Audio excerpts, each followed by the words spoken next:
En el estudio se encuentra, como todos los miércoles, el doctor en Derecho Porfirio Ramírez, es nuestro abogado de cabecera y siempre aborda algún tema que es del interés o que puede tener incidencia en el público. Hoy el tema tiene que ver, es Día del Trabajo, derechos laborales, y justamente venimos de lo que es un conjunto de reformas a las leyes vinculadas al trabajo en nuestro país, estimado Porfirio, buen día. Juan Carlos, buenos días. Donde desaparecerá la figura de las juntas locales de conciliación para que ahora los problemas de índole laboral sean resueltos en tribunales. Eso es producto de las reformas que fueron aprobadas hace apenas unos días, esta semana, a nivel de las cámaras. ¿De qué trata esto, Porfirio?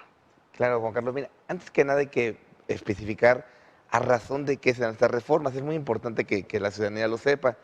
Estas reformas obedecen a los compromisos que el Estado mexicano ha adquirido de carácter internacional.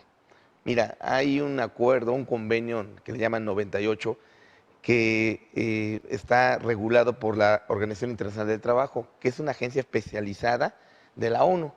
Ese convenio 98, el año pasado, el Estado mexicano lo ratificó. Y obviamente ratificarlo, Juan Carlos, pues se obliga a armonizar esos compromisos con las leyes pues, de nuestro Estado mexicano. Es una de las causas por las cuales se da la reforma. Otra causa importante también es que pues, México al celebrar, perdón, a ratificar el Tratado de Libre Comercio entre México, Canadá y Estados Unidos, pues también es un compromiso que adquiere con ese tratado. Entonces, en base a esas vertientes internacionales, por llamarlas así, se dan estas reformas y que son en dos puntos trascendentales. El primero, el jurisdiccional, como tú lo acabas de decir, ¿y en qué consiste? Fíjate que el trabajador estaba desmotivado, por decirlo así, inclusive dejaba a lo mejor perder hasta el patrimonio en un tanto cuanto de lo que generó con su trabajo. ¿Por qué? Porque las juntas de conciliación y arbitraje tenían o tienen, perdón, todavía una carga rezagadísima de trabajo, falta especialización, e inclusive luego hasta el trabajador se hacía ilusiones de que iba su proceso bien, llegaba un laudo y ese laudo era revisado, el laudo es la sentencia, por un tribunal de alzada que es un órgano colegiado en materia federal que depende del Poder Judicial Federal, y muchas veces el laudo se venía abajo por un error de procedimiento. ¿Qué es lo que se busca ahora? Que efectivamente un poder especializado, que es el Poder Judicial, conozca de los asuntos laborales. Entonces, De entrada. Eso es Es lo decir, primero. sin que haya un intermediario como antes hubiera sido la Junta Local. Exactamente, cuando la Junta Local, por decirlo así, dependía o depende del Poder Ejecutivo. Y ahora se va a conocer por el poder que debe de ser, el Poder Judicial. Entonces se desaparecen, como tú lo acabas de referir, las juntas de conciliación y arbitraje, y esos asuntos los va a conocer el Poder Judicial a través de tribunales especializados, Juan Carlos. Esto sucederá, Porfirio, a partir de la reforma, porque había juntas o hay juntas federales y juntas locales, juntas estatales. ¿Sucederá en ambos casos? ¿Ambas modalidades de junta van a desaparecer? Más que desaparecer, Juan Carlos, el ámbito que es federal y estatal no era tanto porque conociera la federación o el Estado, sino por el hecho o la calidad del trabajo, del trabajador. Es decir, hay ciertos ramos de la industria, hay ciertos ramos de eso donde conocía, depende cada junta. En la industria automotriz en Puebla, un tema sensible, importante para nosotros, lo conoce la federación, entonces los temas iban a una junta federal. Exactamente, entonces Los temas textiles se ven en el ámbito local. Exactamente, entonces ahí depende cada tema, cada ramo es donde va a conocer el tribunal. Ese es por el lado jurisdiccional, Juan Carlos.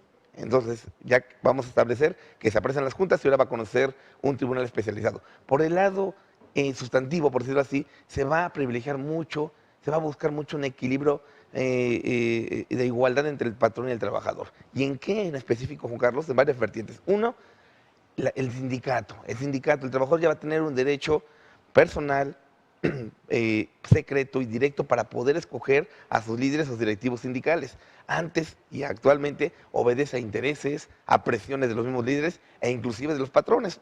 Bueno, ahora va a tener ese derecho el trabajador. Otro punto importantísimo, Juan Carlos, cuando los sindicatos convienen, negocian, anualmente hay un acuerdo sindical entre patrones y trabajadores, es decir, ese contrato colectivo, pues quedaba libre arbitrio de los directivos sindicales.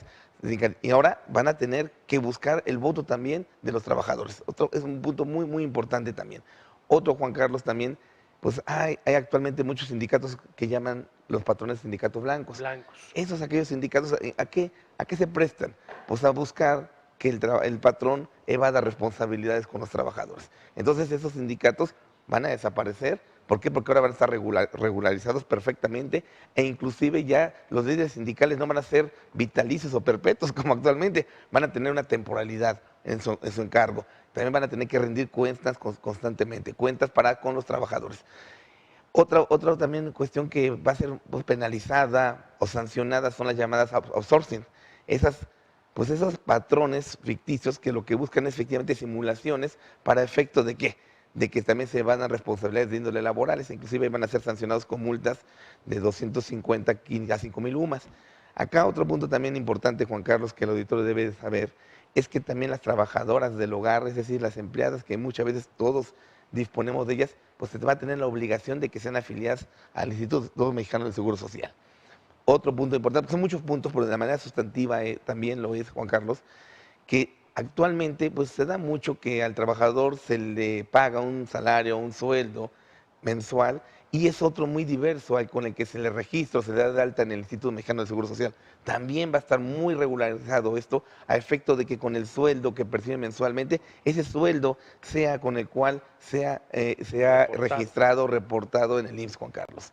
Entonces son, insisto, reformas trascendentes, Juan Carlos, porque lo que se busca es eso, que se armonice nuestra legislación local, por decirlo así, federal, con la legislación o los acuerdos internacionales que por naturaleza México al momento de ratificar ese convenio 98 que referí, que depende de la Organización de Naciones Unidas, a ese momento México tiene la obligación de poder sistematizar sus leyes. Bueno, pues es parte justamente de la decisión que ha tomado la Cámara de Diputados en nuestro país. Ya nada más falta la promulgación de esto, ¿verdad? Exactamente, ya una vez promulgado ya nace la vida jurídica.